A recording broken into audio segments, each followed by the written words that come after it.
കോയമ്പത്തൂരിലേക്ക് പുതിയ fast passenger മന്ത്രി doctor R Bindu flag off ചെയ്തു. ഇരിഞ്ഞാലക്കുടയിൽ നിന്നും കോയമ്പത്തൂരിലേക്കുള്ള KSRTC സർവീസ് അനുവദിച്ച പുതിയ ഫാസ്റ്റ് പാസഞ്ചർ ബസിന്റെ ഫ്ലാഗ് ഓഫ് ഉന്നത വിദ്യാഭ്യാസ സാമൂഹ്യ നീതി മന്ത്രിയും മണ്ഡലം MLAയുമായ ഡോക്ടർ ആർ ബിന്ദു നിർവഹിച്ചു.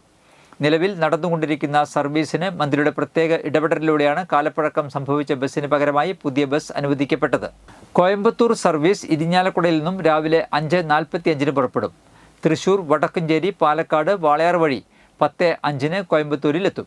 കോയമ്പത്തൂരിൽ നിന്നും തിരികെ 10:35 പുറപ്പെടുന്ന ബസ് ഇതേ റൂട്ടിലൂടെ ഉച്ചതിരിഞ്ഞ് 3 മണിക്ക് ഇരിഞ്ഞാലക്കുടയിലെത്തും. തുടർന്ന് 3:30 ഇരിഞ്ഞാലക്കുടയിൽ നിന്നും പുറപ്പെടുന്ന ബസ് രാത്രി 7:55 കോയമ്പത്തൂരിൽ എത്തിച്ചേരുകയും രാത്രി 8:25 തിരികെ പുറപ്പെട്ട് അർദ്ധരാത്രി 12:40 ഇരിഞ്ഞാലക്കുടയിൽ സർവീസ് അവസാനിപ്പിക്കുകയും ചെയ്യും.